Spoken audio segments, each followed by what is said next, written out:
네, 감사합니다. 우리 설교 제목 한번 따라하겠습니다. 정말 나의 뜻은 생명의 뜻 맞습니까? 좀 길잖아요. 한 번 더 해보겠습니다. 정말 나의 뜻은 생명의 떡 맞습니까? 네, 감사합니다.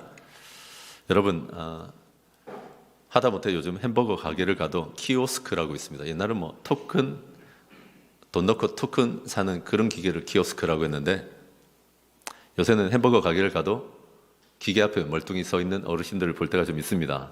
주문을 다 알아서 해야 됩니다. 화면 넘기면서 누르고 결제는 어떻게 하시겠습니까? 뭐 추가할 건 뭡니까? 이렇게 묻습니다. 그러면 여러분 자주 사용 안 해본 사람들은 자주 가보지 않은 식당에서 이런 게 나오면 홀에 직원이 없기 때문에 어색합니다. 그래서 누가 좀 도와줬으면 해서 이렇게 좌우를 보시면 어떻습니까? 안 도와줍니다. 그 홀에 서 일어나는 일들이 직원의 책임이 아닐 때가 많거든요. 그래서 아니면 나가라는 식이라서 좀 불쾌할 때도 있을 겁니다. 근처에 덮밥 가게가 있는데 거길 가도 마찬가지입니다. 요즘 갈수록 전에 햄버거만 그렇게 팔더니 요즘 가게에 홀에 직원이 없고 기계하고만 얘기도 아닙니다. 기계를 잘 눌러서 사야 할 때가 있습니다. 나의 뜻은 아니잖아요. 여러분의 뜻이 그렇습니까? 나는 돈 몇백 원을 더 내도 직원한테 주문하고 물어도 보고 싶고 그렇지 않습니까? 네, 나의 뜻과 상관없이 세상이 그렇게 흘러갑니다. LG전자에서 지난 코로나 때 연수를 보내야 되는데 카네기 멜론이라고 하는 아주 괜찮은 미국에 있는 대학에 연수를 보내야 되는데 비행기를 태워서 보낼 수 없으니까 무슨 짓을 했냐면 메타버스라고 하는데 자기 아바타, 자기 모양을 닮은 쬐그만한 인형 같은 것을 컴퓨터에 만들어가지고 걔네들이 쪼롬이 여의도에 있는 LG 트윈 쌍둥이 빌딩에 올라가서 헬기를 타는 거예요. 헬기를 타러 딱 가면 그 다음에 문이 쫙 열리면 카네기 멜론으로 나오게끔 만들었습니다.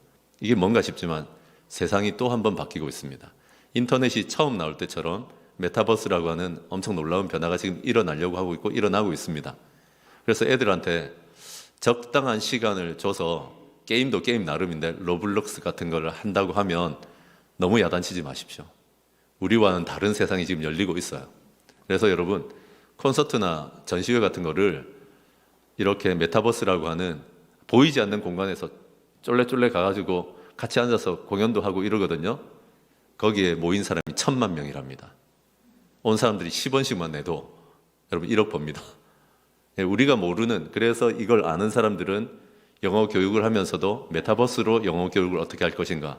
전에는 풀이 우리가 여주에 살면 여주에 사는 애들만 가르쳤잖아요. 다릅니다. 지금 일어나고 있는 세상의 변화를 나는 여전히 무시하고 나의 뜻대로 가겠다 그렇게 고집하시면 죄송하지만 고립됩니다. 근데 좀 어려워도 우리 줌 처음 사용할 때 그랬거든요. 줌은 웬만한 IT 기업에서나 사용하고 우리가 원래 쓰던 게 아니었는데 코로나 터지면서 애들 수업을 그걸로 하니까 8살짜리 9살짜리 초등학교 1, 2학년도 잘 만져요 이제. 엄마들이 와 줌에 대가드만 보니까 오히려 이렇게 남편들이 잘 몰라요. 줌 어떻게 사용하는지. 여러분 해보면 압니다. 이런 것들은 솔직히 말하면 젊은 사람들은 한두 번만 해보면 아는 거를 어르신들은 100번 해보면 압니다. 절망하십니까? 그런데 자꾸 뒤로 가가지고 나는 못하지, 난 나이 많이 들었지 이러시면 앞으로는 할 수 없는 게 너무 많아집니다. 그래도 나이가 좀 드셨어도, 연세가 드셨어도 한번 해볼란다. 내가 잘 안 되지. 물론 잘 안 되지만 노인복지회관 같은 데서 수업하는 것도 그런 데를 들어가 보십시오. 이거 어떻게 하는지. 스마트폰을 사용하는 거. 그리고 자녀들 말입니다. 우리 엄마 아빠들 2G폰이면 되지 그러고는 인터넷도 안 되고 아무것도 안 돼. 유튜브도 못 보는 그런 거 사다 주지 마십시오. 자기는 무한제 요금 쓰면서 엄마 아빠 효도한다 그래놓고 이름이 효도폰이지 그게 효도 아닌 거 아시죠? 2만 원 하면 사는 뭐 이런 거 하지 마세요. 엄마 아빠들도 어르신들도 이런 거 안 쓰면 못 따라갑니다 요새.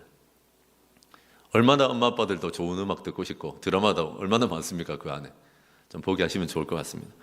다시 제가 드리는 얘기는 뭔가 하면 우리의 뜻은, 나의 뜻은 그렇지 않은데 세상의 뜻이 바뀌고 있습니다.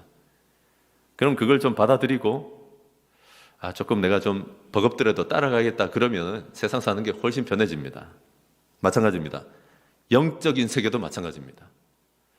자꾸 보시면 나의 뜻, 자기 고집 그대로만 하려고 마음먹는 분들이 많습니다. 하나님의 뜻은 그렇지 않습니다. 하나님의 대세는, 하나님의 큰 흐름은 지금 그렇지 않은데 자기 뜻이 있어요. 자기 스타일이 있어요. 계속 그렇게 가시면 하나님과 부딪히고 신앙생활의 재미가, 추동력이 떨어집니다. 하나님은 자꾸 동쪽으로 가라 그러는데 나 혼자 서쪽으로 가고 있으면 어려움을 겪는 게 당연한 거 아닙니까? 그래서 여러분, 오늘 이 말씀의 본문을 통해서는 마침 그런 걸 다루고 있으니까 하나님, 정말 내가 가지고 있는 뜻은 무엇인지 한번 드러나면 좋겠습니다. 나의 뜻은 뭔지. 둘째는 뭔가 하면 하나님의 뜻은 뭔지, 그리고 거기 굽힐 수 있겠는지. 당연한 얘기지만 오늘 그런 은혜가 임하시는 저와 여러분 되시길 바랍니다. 여러분, 우리의 뜻은 무엇입니까? 또 하나님의 뜻은 무엇입니까? 염두에 두시면서 따라오시는 저와 여러분 되시길 바랍니다. 첫째로 제가 전하려고 하는 건 뭔가 하면 나의 뜻은 안정적인 세상의 떡이라는 것입니다. 한번 따라합시다. 나의 뜻은 안정적인 세상 떡이었습니다. 굉장히 길죠? 한번 더 하겠습니다. 시작. 나의 뜻은 안정적인 세상 떡이었습니다. 34절, 35절 같이 읽겠습니다. 34절, 35절 시작. 그들이 이르되 주여 이 떡을 항상 우리에게 주소서. 예수께서 이르시되 나는 생명의 떡이니 내게 오는 자는 결코 줄이지 아니할 터이요 나를 믿는 자는 영원히 목마르지 아니하리라. 다른 나라들보다 특별한 은혜이긴 했는데 구약 성경만 가지고 주로 알았습니다. 예수님 당시의 유대인들 말입니다. 구약 성경은 좀 알고 있었다고요. 그리고 이 구약 성경을 토대로 가르치는 유대인 선생들, 랍비들이 꽤나 있었습니다. 그러다 보니까 도움도 받았지만 하나님에 대해서 또 예수님을 받아들일 때 굉장히 거침돌이 되고 이상한 가르침도 꽤나 받았습니다. 유대인들을 말입니다. 그중 하나가 뭔가 하면 누가 구원자인가 하는 것을 미드라시나 유대인 랍비들이, 선생들이 계속 가르쳐온 게 있습니다. 진짜 우리 이스라엘을 구원해 줄 구원자가 정말 다시 오시면 그분은 모세보다 위대할 텐데 광야에서 우리 40년 동안 아무것도 없는 광야에서 만나 먹었잖아. 그분도 만나를 주실 것이다 하는 이런 만나설이 있었습니다. 그러니까 그분이 누구든지 간에 진짜 하나님이 보내신 구원자라면 뭘 한다? 우리에게 만나를 주신다 하는 믿음이 너무 강했던 것입니다. 그래서 여러분, 과거를 좀 생각해 보시면 하나님은 정말로 이집트에서 탈출한 노예 출신인 이스라엘 사람들을 광야에서 아무것도 없는 그 허허 벌판도 아니고 그냥 모래 그 돌밖에 없는 그런 곳을 전전하고 있는데 40년 동안 추산하기로 한 200만 명을 삼시세끼 찍으셨습니다. 우리 프로에서 삼시세끼 대단한 것처럼 그러는데 200만 명을 삼시세끼를 40년 동안 먹였습니다. 한번 해보십시오, 여러분. 아무도 안 놀라지만 200만 명을 한 끼라도 한번 대접해 보십시오. 이번에 컨퍼런스 갔는데 900명 밥 먹는 것도 난리도 아니더라고요. 200만 명을 40년 동안 책임을 졌거든요. 틀림없이 이것은 엄청난 일입니다. 놀라운 경험이긴 합니다. 그런데 여러분, 지금 2000년 전에 유대인들이 이 경험을 벗어나지를 못하는 거예요. 놀라운 일이 없었다는 거 아닙니다. 엄청난 일이 일어났었는데 그 과거의 경험에서 못 벗어나서 예수님을 배척하고 있습니다. 예수님께 굉장히 의심을 거두지를 못합니다. 이거 예수님이라면, 예수님이 진짜 하나님이 보내신 구원자라면 간식까지 주겠지 뭐. 40년 아니라 평생 책임지겠지. 무상급식, 아이부터 어른까지 평생에 이제 밥 먹여주는 거예요. 늘 만나 주면 되잖아요. 만나는 무슨 씨앗 같은 건데 아침에 나가면 막 이슬처럼 매달려 있고 이랬거든요. 이거 주셔야지. 그 정도 주셔야 우리 랍비 선생들이 가르쳤던 그 구원자 아니냐라고 했던 것입니다. 그래서 34절을 보시면 주여 이 떡을 항상 우리에게 주소서라고 말합니다. 40년으로 안 된다는 얘기입니다. 만나를 아주 그냥 40년 동안 지속적으로 주셔야 내가 당신을 한번 믿어드릴게, 이런 뉘앙스라고 보시면 됩니다. 그러면 그냥 예수님은 한 1년 먹여줄까? 입증해줄까? 이러시면 되는데 그러지 않고 갑자기 뭐라고 하는가 하면 35절에 어떤 약속도 해주시지 않고 내가 생명의 떡이다라고 말씀하십니다. 내가 생명의 떡이다. 너희들이 항상 눈에 보이는 떡을 원하지만 내가 생명의 떡이다. 나를 먹어야 된다. 나와 관계가 트여야 된다. 나와의 관계를 살려내야만 한다. 그래야만 너희 줄이지 않고 목마르지 않다. 영원히 말이다. 우리 생각은 어때요? 아유, 그거 항상 주면 되지. 평생에 그냥 무상급식을 우리 모든 백성들에게 해주면 되지. 라고 하고 있는데 예수님은 아니, 내가 생명의 떡이고 나를 먹고 나와 관계가 트이고 다시 나와 관계가 시작되어야만 너희 목마르지 않아. 영원토록 배고프지 않을 것이다 라고 말합니다.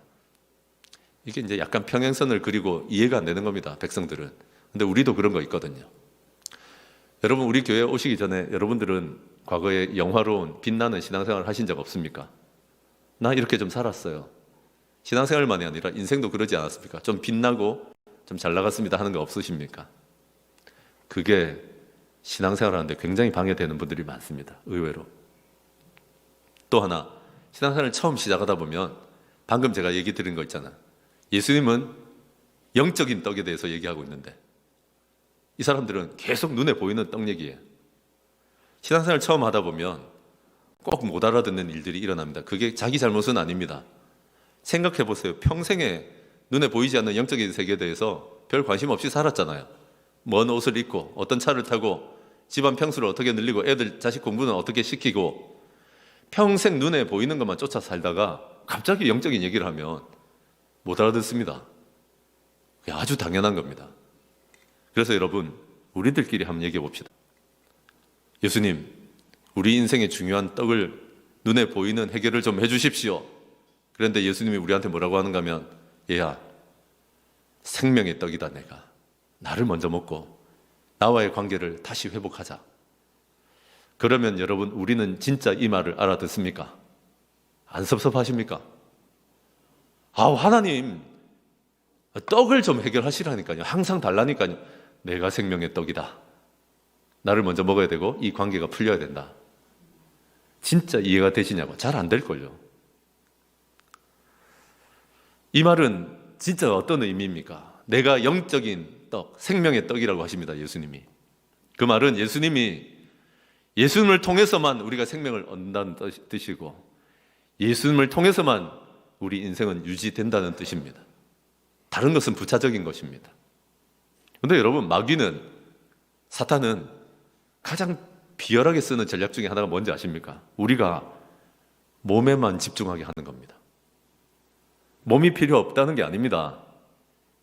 영혼의 생명에 대해서는 관심 꺼라. 관심 끄라고. 내가 네 몸에 대해서 책임져주고 네 몸을 어떻게 해줄게. 이렇게만 관심 갖게 합니다. 내 몸이 건강한가? 내 몸이 살아있는가? 내 돈벌이가 건강한가? 내 돈벌이가 잘 되고 있는가? 그것만 중요하게 만들어버립니다. 여러분, 우리 영혼이 요새 살아있으세요? 처음 예수는 믿었다 치더라도 영혼이 파리해져 가고 있지는 않습니까? 힘을 잃고. 보면 알아요. 찬송하는 거 받아 얼고 기도하는 거 받아 얼고 예배하는 거 보면 더 마음이 아파요, 목사는. 여러분의 영혼은 안녕하십니까? 그래서 오늘 무슨 얘기를 하시는가 하면, 이 사람아, 내가 생명의 떡이다. 항상 우리에게 떡 달라는 사람들에게 영혼의 생명이 먼저 살아야 한다. 영혼의 생명을 건져낸 후에 장래가 있는 거다. 영혼의 생명을 건져낸 후에 자식이 있는 거야. 영혼의 생명을 건져낸 후에 사업도 있는 거야. 영혼의 생명을 건져낸 후에야 노후도 있는 것입니다. 아멘이십니까? 하나님과 소홀해지면 영혼이 파리해집니다. 우리 영혼이 힘을 잃어버립니다. 하나님을 만나지 못했다면 심지어 이미 죽어 있을 것입니다. 그런데도 오늘 우리는 아직도 쌀떡이 비어있고 눈에 보이니까 오늘 우리는 통장 잔고에 끝자리가 바뀌고 첫자리가 바뀌고 이런 것 때문에 가슴 아파합니다. 눈에 보이니까요. 그런 것만 덜컥 겁을 내고 하나님과 내가 좀 멀어졌던지 내 영혼이 파리해졌던지 별 상관 안 합니다. 눈에 안 보이니까. 그런 안타까움을 주님께서 지금 얘기하시는 것입니다. 항상 떡을 줘야지 내가 신앙생활 제대로 하지. 좀 줘보십시오. 항상 공급해 줘보십시오. 안정적인 연금 따박따박 주듯이 내 인생을 안정적으로 세상의 떡을 좀 줘보십시오. 그러면 나 하나님 원하는 신앙생활 좀 하죠. 하나님하고 자꾸 거래하려고 합니다. 착각하면 안 됩니다. 하나님은 우리가 아쉬운 분이 아니세요. 그런데 자꾸 하나님하고 거래 틀라고 해요. 관계를 트자고요. 거래를 트지 말고. 그래서 뭐라고 얘기합니까? 하나님, 항상 안정적으로 남편의 소득 또는 자녀들에게서 주어지는 이 두둑한 용돈이 주어지면 나 목장 계속 하겠습니다. 나 목장 계속 갈게요. 아니 목장 목련하겠다 그럽니다. 여러분, 우리에게 있어야 될, 항상 안정적으로 공급돼야 될 떡은 뭐가 있습니까? 항상 우리 자녀들의 성적이 유지되고 그 이상 자녀가 잘 되는 걸 봐야 나도 하나님께 헌신하겠습니다 이럽니다. 항상 여주의 인구가 늘어나서 여주의 아파트 다세대 주택이 좀 늘어나야 나도 안심하고 주님께 헌신하겠습니다 하는 사람도 있습니다. 항상 매주마다 새가족과 VIP를 우리 교회에 보내주시면 한 100명 되면 그때서부터 내가 헌신해야 될 때구나 생각하고 따르겠습니다 하는 인생도 있습니다. 여러분, 하나님은 우리에게 어떤 세상의 떡을 항상 주셔야 우리가 움직이겠습니까? 아무리 설교를 들어도, 다른 사람들의 간증을 들어도, 또 사실 과거 우리 인생을 좀 들추어 보면 응답받았던 거 있잖아요. 아무리 주셔도 여전히 항상 또 떡을 주세요라고 말하고, 이루셔야만 내가 하나님께 헌신하겠다, 하나님 믿겠다, 그럴 때가 있지 않느냐는 얘기입니다. 제가 아는 목사님 부부는 야심차게 개척을 했습니다. 그런데 한 사람을 믿고 개척을 했습니다. 지역의 유지이자 재력가가 한 명 있었는데 이분이 저를 믿고 방도 하고 영상도 설치하고 음향도 설치하고 교회 의자도 멋진 거 갖다 놓고 강대상도 설치하고 다 하라고 했습니다. 인테리어도 다 해라. 그럴 때 조심해야 됩니다. 여러분, 교회는 두드러진 한 사람이 아니라 n분의 1로 세워져 가야 될 때가 많습니다. 아멘이십니까? 그거 믿고 했는데 이분이 부도가 났어요. 연쇄부도를 누가 맞겠습니까? 교회가 연쇄부도 맞았습니다. 여러분, 음향 업자나 영상 업자나 교회 기물에 관한 사람들 굉장히 관대할 것 같아. 그분들도 살아가야 되잖아요.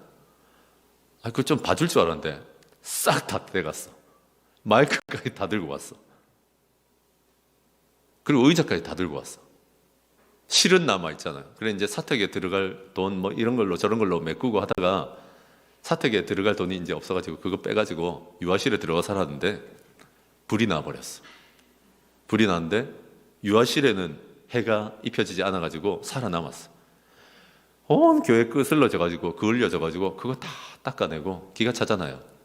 그리고 몇 달 지내보니까 여러분 그거 갚아내고 막고 이러다 보니까 마이너스 통장에 기천만 원이 부족하게 된 거예요. 기가 안 찹니까? 그래, 보통 그쯤 되면 사람들은 이 세상의 떡이 부족하면 얼른 자기 손으로 뭐 해보려고 그럽니다. 택시를 몰아? 다시 식당에 가서 아줌마를 해? 여러분, 여러 가지 생각을 많이 했습니다. 그런데 하나님께서 어떤 부담을 주셨냐면, 너 기왕에 이렇게 된 거 나하고 관계 트자. 너 사람 의지하고 그렇게 달려왔던 걸음 잠시 멈추고 나하고 다시 관계가 좀 트여야 된다. 생명의 떡부터 제발 먹어라 라고 하고는, 여러분 당연히 새벽기도 하는 것 같지만 목사들은 알아요. 그냥 나와 있는 새벽기도와 진짜 하는 새벽기도가 있거든요. 진짜 새벽기도를 시작하고 할렐루야. 근데 갑자기 여러분 기도를 하고 얼마 안 되는데 예상되는 그 응답이 오기 시작했습니다. 갑자기 전화가 띠리릭 오더니 방 뭐시기 뭐시야, 너 요새 뭐하냐? 라고 묻는 거예요. 얼마나 오랫동안 떨어져 있었던 동기 동창인가 하면 초등학교인지 중학교 동기 동창인지, 그리고 내가 목사고 내가 개척하고 내가 이런 사역을 하고 있다는 것도 모르는 어떤 안수집사인 친구예요. 옛날 친구. 옛날 친구가 야 진짜 농담 아니고 하나님께서 누구야 방 머시기를 도와줘라. 꿈에 너무 생생하게 몇 번을 그러시는 거야. 그런 건 부인하려고 그러면 계속 떠오르잖아요. 그래서 전화를 든 거야. 전화를 들어서 뭔 일이고 말을 해봐라 뭔 일이고 라고 했더니 또 괜히 또 자존심 세워. 나 같으면 받겠더만 자존심 세우고 나 필요 없다, 괜찮다, 막 이렇게 얘기한 거예요. 그런데 알아서 아름아름 알아서 보내는데 마이너스 통장에 그 액수와 똑같은 액수를 보낸 거예요. 할렐루야. 여러분, 이 예화가 중요한 게 아니고 생명의 떡이 먼저 해결돼야 됩니다.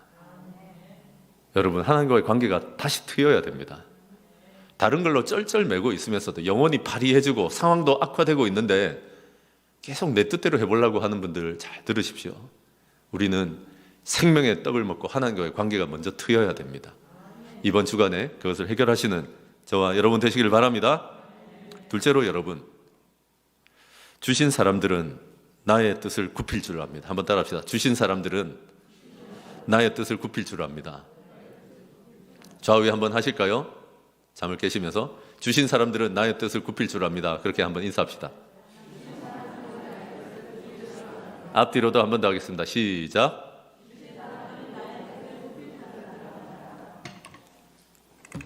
36절에서 37절 같이 읽겠습니다. 시작. 그러나 내가 너희에게 이르기를 너희는 나를 보고도 믿지 아니하는도다 하였느니라. 30. 내게 주시는 자는 다 내게로 올 것이요 내게 오는 자는 내가 결코 내쫓지 아니하리라. 아멘. 묵상을 하다 보면, 설교를 하려고 이제 말씀 묵상을 먼저 하는데 여러 번 읽고 묵상을 하다 보면 좀 건방져질 때가 있습니다. 그래서 제가 이제 이 본문을 읽다가 예수님 왜 이렇게 융통성이 없으세요? 라고 제가 질문을 했습니다. 아니, 생각해 보세요. 우리가 교회를 이렇게 일으키는 입장에서 보시면 2000년 전에 이제 곧 교회가 세워질 텐데 처음 교회가 좀 되려고 치면 사람들이 좀 모여있고 붙어있는 게 좋지 않겠습니까? 나만 그렇습니까? 할 수 없으신 것도 아니고 말이지. 어느 정도 이렇게 떡을 좀 공급해 주다가 점점 안 해줘도 되잖아요. 아니면 사람들이 일단 좀 모여드려야 되니까 너희가 내 제자가 되면 일단 1, 2년은 내가 안정적으로 너희 삶을 책임질게. 그러시면 될 건데 꼭 예수님이 뭐라고 하는가 하면 너희는 나를 보고도 믿지 않는다 그러면서 대립각을 세우십니다. 예수님 왜 이렇게 빡빡하게 구십니까? 하는 생각이 들더라고요. 어떻게 보면 저나 우리가 노련해진 걸 거고 또 어떻게 보자면 우리가 이렇게 달아 빠졌습니다. 예수님은 뭐라고 얘기하시는가 하면 너희는 나를 보고도 믿지 않는다 그러면서 정확하게 선을 좀 그으시는 거거든요. 사실 보시면 예수님은 이미 다 보여줬습니다. 보여줄 거 다 보여줬습니다.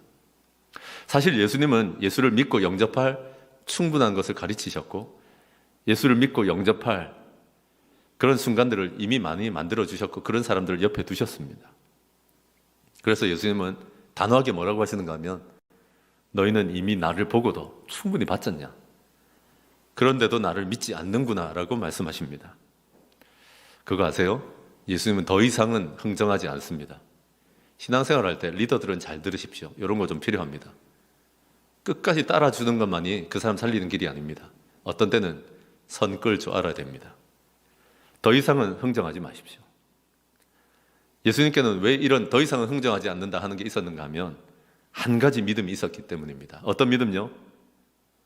하나님께서 주신 사람만, 하나님께서 주시면 모두 다 올 거라고 하는 믿음 말입니다. 내가 다 끌어올 수는 없습니다. 그러나 분명한 건 뭔가 하면 하나님이 주셨다면 모두 다 오게 되어 있습니다. 예수님께서는 예수님을 믿는 사람, 예수님 영접하는 사람, 예수님 받아들이는 사람, 하나님께서 주셔야만 온다는 것을 알고 계셨습니다. 그리고 그런 사람은 내가 결코 내쫓지 않는다라고 말하고 계십니다. 예수님이 하나님의 아들이라는 걸 믿고 예수님이 내 죄를 대신하여 죽으셨다는 걸 믿고 내 죄 문제를 해결해 주셨다는 것을 믿는 사람 말입니다. 하나님이 보내주신 사람들은 다 그렇게 믿습니다. 그런데 자꾸만 예수님 끊임없이 증거를 더 달라고 보채고 내 뜻대로 내 식대로 해달라고 하는 무리들, 언제까지 더 해줘야 될 것 같지만 예수님은 그러지 않고 선을 확 그어버린 것입니다. 예수님은 선을 그으시고 예수님은 여기까지다 하고 보여주셨습니다. 그래서 여러분, 우리들도 하나님이 보내주신다고 하는 이 믿음, 보내주심에 대한 분명한 믿음이 좀 있었으면 좋겠습니다. 아멘이십니까? 우리도 보내주심에 대한 믿음이 좀 있어야 됩니다. 아무리 최선을 다해도 죄송한 얘기인데 믿을 수 없는 사람은 믿지 않더라고요. 우리가 아무리 최선을 다해도 모든 사람을 그렇게 믿게 할 수는 없더라고요. 그거 이해하십니까? 아무리 최선을 다해도 안 됩니다. 하나님께서 보내주신 사람들이 있습니다. 예수님도 예수님 주위에 모든 사람이 바뀌었을 거라고 생각하십니까? 아닙니다. 하나님이 보내주신 사람들은 예수님을 믿었고 예수님께 헌신했고 예수님과 함께 했던 사람이 되었습니다. 좀 이것을 아셔야 죄책감, 책임감, 그리고 완벽주의에서 조금 벗어나게 됩니다. 이걸 못 받아들이는 사람, 하나님이 보내시는 사람을 우리가 섬기고 그들이 살아날 뿐이다 하는 것을 못 받아들이면 늘 죄책감에 시달립니다. 그리고 큰 책임감에서 벗어나질 못합니다. 다 하려고 그래요. 여러분들 중에도 그런 분들 있죠? 10명 목원이 있으면 10명이 다 잘해야 돼 그냥. 죄송한 얘기인데 이런 목자 목녀 피곤합니다. 아니 다 달라요 사람들이. 10명 중에 한 3명만 잘할걸요 보통. 교회도 마찬가지입니다. 제가 한 10여 년 넘게 가정교회나 목장을 좀 지켜봤는데 교회들 비슷한 거 아세요? 가정교회나 목장을 한다 그러면 10개 목장이 있으면 죄송한 얘기인데 그 중에 3개만 제대로 합니다. 3개는 대충 합니다. 아무리 가르쳐도 자기 식대로 합니다. 그런데 3개는 심각하게 합니다. 진짜 내가 교회를 떠나 마라 이러면서 겨우 어거지로 따라가는데 대부분의 목사님들은 안 되는 교회들을 보시면 한 10년이 지나도 안 되는 교회들의 특징이 뭔지 아세요? 못 따라온 사람들을 반 죽여놔서라도 어떻게 괴롭혀서라도 잘하는 목장 만들려고만 하더라고. 아유 여러분 그분들은 따라오는 것만 해도 힘들어요 지금. 해주는 것만 해도 감사한 거예요 그냥. 할렐루야. 그래서 여러분 잘하고 있는 3분의 1을 좀 격려하면서 와주는 사람을 감사하면서 같이 감싸 안고 가면 10년 뒤가 달라지더라고요 이런 교회는. 근데 10년 뒤에 분란이 일어나는 교회들은 잘 지켜보면 안 된다고 그냥 목사님이 완벽주의로 그냥 들이대니까 얼마나 힘들게 하는지 모릅니다. 괴롭히고 벌금 매기고 엄청 괴롭히는 거예요. 제가 단 하나 근데 그런다고 되는 거 아닙니다. 항상 3분의 1만 잘 되고 항상 3분의 1은 고만고만하고 항상 3분의 1은 억지로 따라옵니다. 그걸 좀 받아들이셔야지. 그래야 자책감이나 죄책감이나 완벽주의가 주는 압박에서 많이 벗어날 수 있습니다. 아멘이십니까? 마찬가지입니다. 저도 여러분 위임식 이렇게 하는데 저는 사실 그닥 사람들이 제가 잘 알지도 못하는데 이 동네에 온 지 4개월밖에 안 지났는데 뭐 목사님들이 누가 오겠습니까? 별로 안 중요했습니다. 죄송한 얘기인데. 그런데 의미 있는 사람은 와야지. 다운 모시기 교회. 제가 사역했던 교회에서는 지난번에 제가 이런 행사가 있을 때 한 40명 왔었거든요. 그래서 제가 전화를 딱 걸었죠. 양 모시기 목사야. 이번에 몇 명 오기로 했지? 우리 그 준비할 게 있어서 물어본다 했더니 2명요 라고 하더라고요. 근데 진짜 많이 놀랐어요 그때. 물론 한 3시간 반 넘게 걸리지만 이러면 안 되지 않나 하는 마음이 있었어요. 그리고 또 좀 있다가 뭐 지역 목자도 그렇고 여러분들이 당연히 제가 의미 있게 생각하는 분들이 화분 보낸다 그러더라고. 약간 뭐가 올라오더라고. 근데 여러분 그때쯤 제가 묵상하는 게 이런 본문이었는데 그 누가 왜 사람들 많이 와가지고 성도들이 네가 관계가 좋고 사람들에게 사랑받았다는 거 그거 입증하고 싶으냐? 왜 화분 많이 받아가 식물을 차릴래? 그런 마음이 있는 거예요. 그걸 인정하고 나니까 하나님 내게 이런 완벽주의가 아직도 남아있고 하나님이 보내신 사람들이 올 것이고 그리고 그걸 내가 받아들이면 되는데 감사하게 생각하면 되는데 이러면 자칫하면 온 사람들 가지고 짜증내는 거예요. 내가 의미하던 사람들이 내가 의미 있다고 생각했던 사람들이 안 왔다고 온 사람들이 뭔 죄예요. 가끔 보면 그럴 때 있잖아요. 정말 제가 이 말씀을 묵상하면서 바뀌기 시작한 거예요. 하나님이 보내주신 사람들은 다 온다. 아멘이십니까? 교회도 마찬가지입니다. 여러분 우리 교회가 크건 작건 언젠가라도 이런 배짱은 항상 있어야 됩니다. 하나님이 보내신 사람이 우리 교회에 옵니다. 그래서 너무 조급하게 누굴 붙들고 정착시키려고 하면 안 됩니다. 그분들도 독이 빠져야 되고 우리도 받아들일 준비가 필요합니다. 하나님이 보내신 사람들은 올 것이고 하나님이 보내신 사람들은 남을 것입니다. 하나님이 보내신 사람들은 동역자가 될 것입니다. 이런 믿음이 있었으면 좋겠습니다. 목장 안에서도 목장 목님들 너무 안달복달 하지 마십시오. 왜 이렇게 내 말을 안 들어주고 안 따라주나? 원래 그래요, 원래.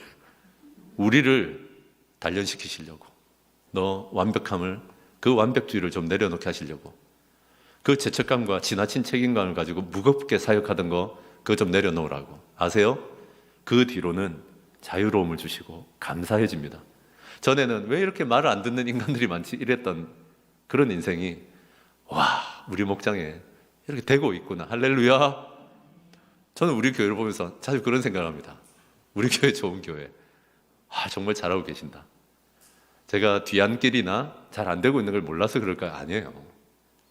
자고로 우리 교회 리더들이라면, 목자 목녀고 중직자라면 우리 교회를 바라보면서 그런 소망쯤은 있어야 됩니다.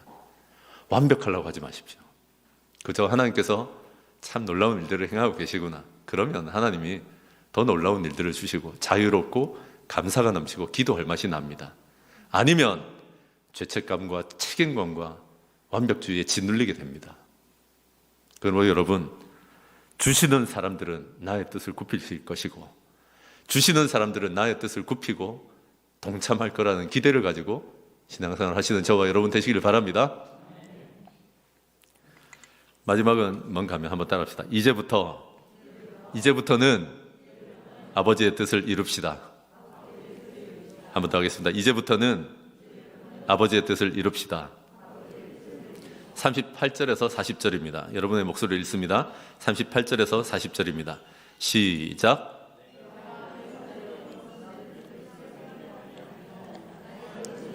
자, 잠깐만요. 우리 다 같이 있습니다. 이럴 때는 진짜 천지를 진동할 듯이 읽어주셔야 하나님 말씀 같지 않습니까? 38절에서 40절 시작.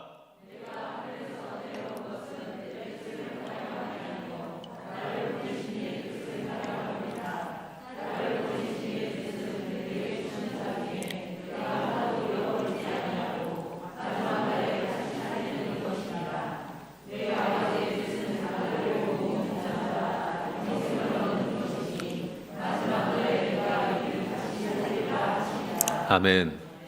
이제부터는 아버지의 뜻을 이루시는 저와 여러분 되시길 바랍니다. 예수님 굉장히 배짱 있죠. 막 사람들 끌어모으려고 하지 않으시고, 예수님 이런 배짱 어디서 나왔습니까? 하나님의 보내주심을 굳게 믿고 있기 때문입니다. 하나님은 사람들을 보내주십니다. 우리는 아무리 애를 써도 하나님께서 보내주시지 않으면 안 되는 인생을 살아갑니다. 동시에 하나님은 사람들을 보내주실 뿐만 아니라 우리 예수님은 나를 보내주셨다는 것을 명확하게 알고 계셨습니다. 사람들을 우리에게 보내주실 뿐만 아니라 나도 하나님께서 보내주셨다는 것을 굳게 믿고 계셨습니다. 그래서 예수님은 나를 이 땅 위에 보내주신 하나님, 나를 이 땅 위에 보내주신 목적도 분명히 알고 계셨습니다. 그래서 38절에 이렇게 말씀하십니다.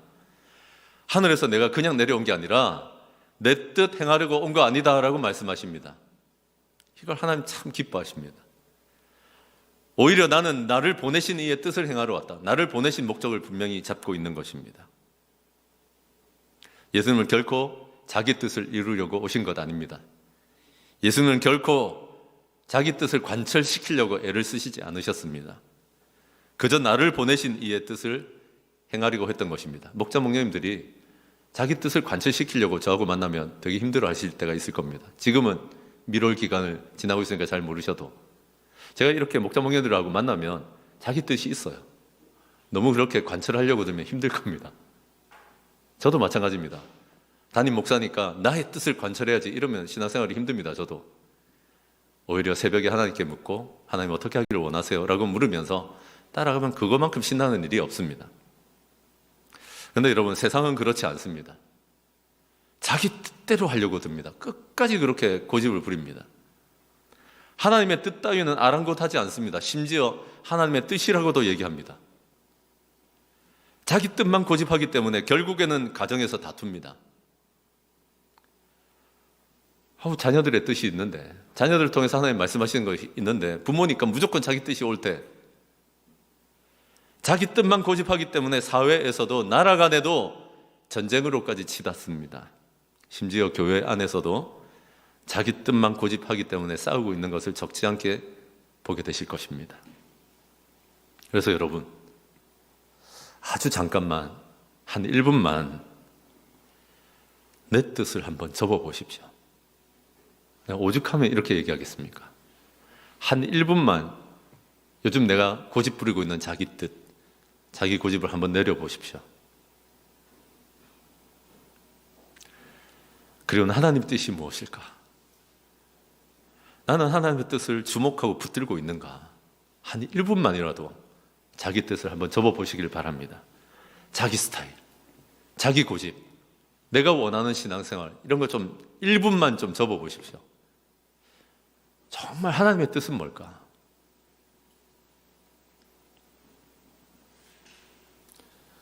우리가 너무 바쁘게 자기 뜻대로 살아가기 때문에 하나님이 우리를 불러주신 뜻을 예수님처럼 깨닫지 못할 때가 많습니다. 내 뜻대로 살고 신앙생활도 그냥 내 뜻대로 내 하고 싶은 대로 내 기분대로 하는 거예요. 예수님은 달랐습니다. 예수님은 결코 자기 뜻을 위해서 살지 않았습니다. 그래서 예수님이 그렇게 기쁨이 넘쳤고 능력이 넘치고 지혜가 넘쳤던 것입니다. 예수님은 자기 뜻이 아니라 하나님 아버지 뜻을 행하려고 얼마나 애쓰면서 살았는지 모릅니다. 39절입니다. 나를 보내신 이의 뜻은, 분명히 알고 계셨는데, 내게 주신 자 중에 하나도 잃어버리지 않는 것이다. 그래서 마지막 날에 다시 살리는 것이다 라고 말씀하셨습니다. 명확하게 알고 계셨습니다. 내 뜻 말고 하나님의 뜻은 뭐다? 내게 주신 자를 잃지 않는 것이고 그들이 마지막 날 다시 사는 것이다. 40절에 더 힘주어서 얘기하십니다. 아들 예수님을 보고 믿는 자마다 영생을 얻을 것인데 마지막 날에 하나님이 다시 살릴 것이다. 예수님의 가슴팍에는 항상 이런 하나님의 뜻이 숨쉬고 있었어요. 잃어버린 사람들, 하나님이 나에게 보내주시면 잃어버리지 않고 붙들어서 마지막 날에 다시 살릴 것이다. 이 마지막에 대한 그림을 항상 그리고 살아가셨던 것입니다. 예수님은 사람들이 마지막에 살아나는 것을 기대하고 학수고대하고 살아가셨습니다. 그거 아세요? 예수님조차도 모든 사람을 살릴 수는 없습니다. 저도 사역해보면서 저도 목장을 분가를 5번 했으니까 목자 목련을 세우고 막 많이 했죠. 내가 살리지 못한 사람이 얼마나 많은지 아십니까? 제가 생명의 삶을 이번에도 와서 이제 4개월 됐지만 생명의 삶을 다음 주에 이제 마감하잖아요.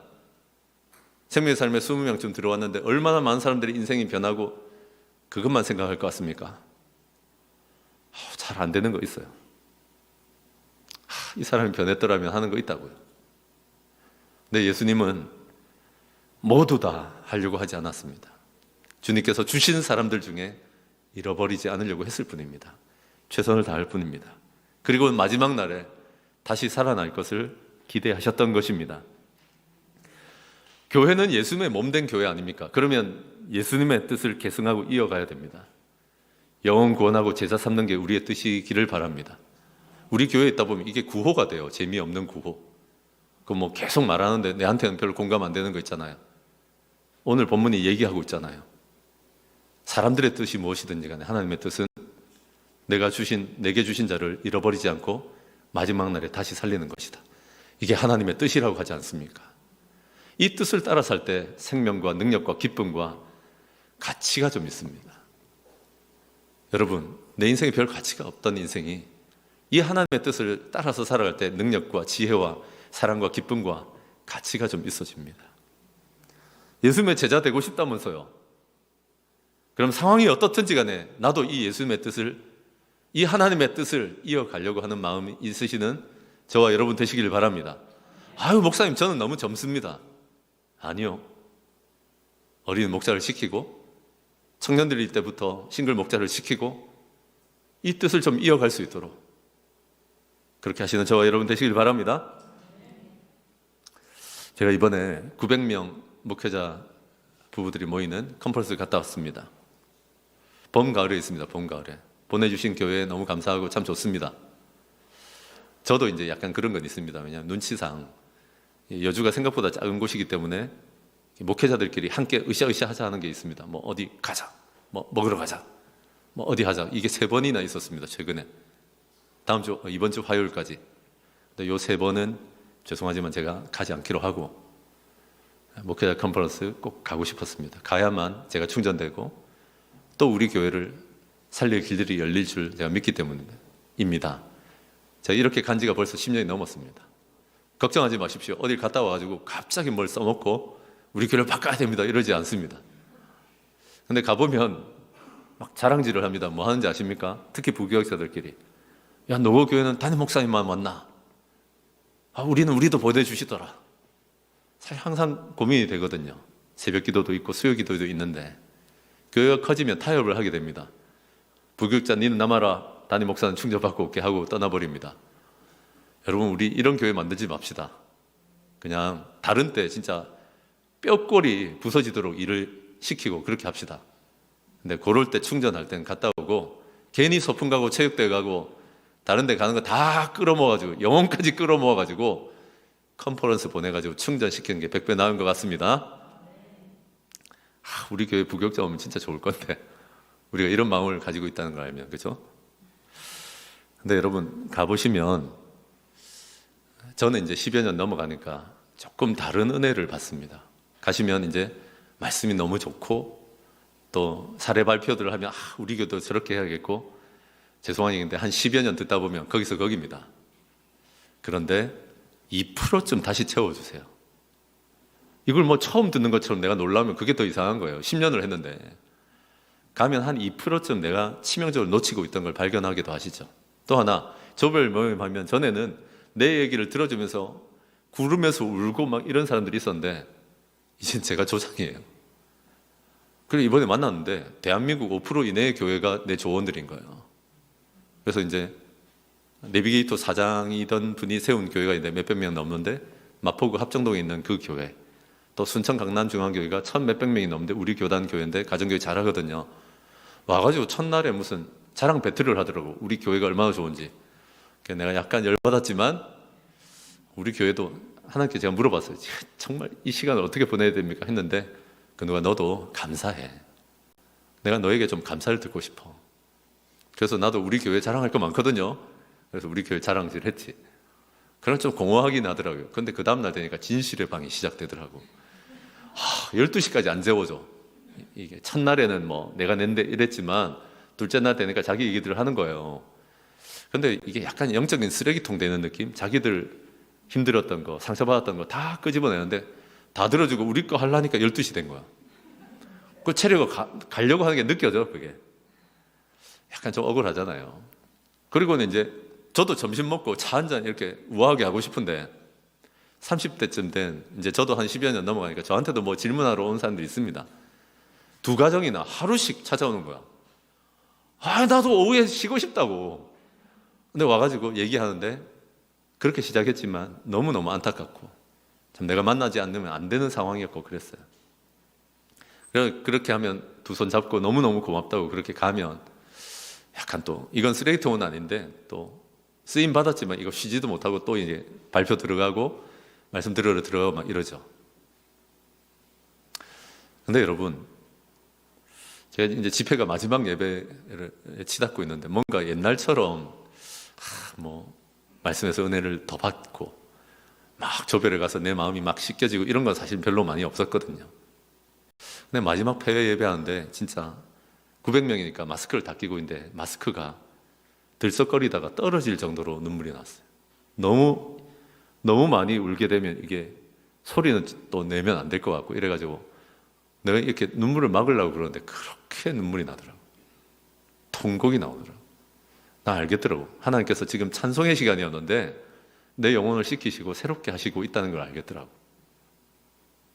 그리고 마지막에 다 끝나고 이제 나오는데 진짜 펌 안 나는 야광색 조끼를 입고 이게 우리 순서별로 돌아가면서 목사들이 섬기거든요.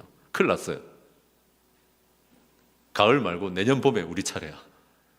그러면 뭐 완전 섬기다가 일 다 보는데 그런 섬김 때문에 이게 진행이 되는 거거든요.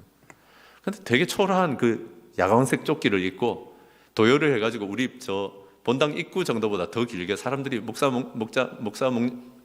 사모님들이 쫙 서가지고 계시면서 그 몰골도 취해가지고 2박 3일 동안 고생하신 분들이 막 박수를 쳐주는 거예요. 너무 수고하셨다면서. 여러분 나가는데 다시 울컥하더라고. 뭔가 하면 우리 마지막에 이랬으면 좋겠더라고. 하나님께서 정말 우리의 박수 쳐주시고 우리의 눈물을 닦아주시고, 내가 어린아이 때는 내가 더 사랑받고 더 좋은 말씀 듣고 더 좋은 간식 먹고 내 얘기를 누가 들어줬으면 좋았는데, 죄송한 얘기인데 요새는 그런 게 별로 은혜 안 돼요. 저는 그보다 나를 하나님 써주시고 몸은 좀 피곤하나 내가 쓰임받았다라고 여겨질 때 내 진액은 빠져나가는 것 같지만 마지막 그 박수 한 번이 오히려 나를 더 새롭게 하는 것을 발견합니다. 그래서 제가 다짐했죠. 오면서 우리 성도들을 그렇게 세우리라. 지금 어린아이처럼 좋은 말씀 찾고 말씀에 은혜 받았다 그러고 그건 어린아이입니다. 여러분, 뼈골에 진액이 다 빠져나갈 정도로, 주님께서 진짜 미안할 정도로, 고마울 정도로 주를 위해 살다가 마지막 날에 우리 때문에 살아난 사람들이 많았으면 좋겠습니다. 신앙생활을 이렇게 오래도 나 때문에 살아난 사람 하나 없고, 아픔이 많겠지만 마지막 날에 우리 때문에 살아나는 사람들이 많았으면 좋겠고, 여러분들은 담임 목사 잘못 만났어. 예쁜 말씀 잘 듣고 말 잘 듣는 사람이 아니라 마지막 날에 주님께 칭찬받는 인생 되시도록 제가 조련하고 단련할 생각입니다. 아멘이십니까? 우리 교회가 요만한 사이즈라도 틀림없이 보게 될 겁니다. 한국 교회에 기여하는 날, 구체적으로 한국 교회를 우리가 살리고 있구나 하는 것을 경험할 텐데, 그거 제가 해봐서 아는데 피곤하겠습니까? 안 피곤하겠습니까? 따라합시다. 진짜 피곤합니다. 근데 정말 여러분, 부흥회 몇 번 한 것보다 더 낫습니다. 하나님께서 우리 교회를, 우리 인생을 그렇게 써주시기를 저는 기대합니다. 오늘 말씀 정리하겠습니다. 정말 나의 뜻은 나의 뜻 말고 생명의 뜻에 생명의 떡에 가 있습니까? 나의 뜻은 세상의 떡의 안정감에만 있습니까? 아니면 진짜 생명의 떡을 먼저 먹어야겠다에 가 있습니까? 이번 주에 다시 하나님과 관계가 트이는 저와 여러분 되시길 바랍니다. 어떤 사람들은 이게 경고인 분들도 계실 거예요. 더 이상 미루지 마십시오. 다시 하나님과의 관계가 트여야 됩니다. 또 여러분, 좀 배짱 있게 삽시다. 주신 사람은 자신의 뜻을 굽히고 다 돌아옵니다. 하나님이 주신 사람은 우리 교회로, 하나님이 주신 자녀들은, 남편은, 아내는 다시 주님께로 반드시 돌아올 것입니다. 주신 사람은 자신의 뜻을 굽히고 올 것입니다. 또 여러분, 이제부터는 내 뜻은 잠시 접어놓고 하나님 뜻을 위해서 사시는 저와 여러분 되시길 바랍니다. 1분 동안 찬양팀 나올 때까지 이런 말씀을 좀 묵상하시면서 침묵 기도하시겠습니다.